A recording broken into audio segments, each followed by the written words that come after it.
My name is Abdul Nasir. I'm from Somalia, and last 6 years I stay India. So before, when I was Somalia, I get knee injury, and when I was playing football, so I come in Germanten Hospital to meet Dr.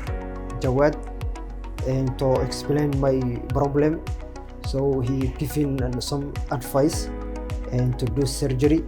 So mashallah, 100% success my surgery.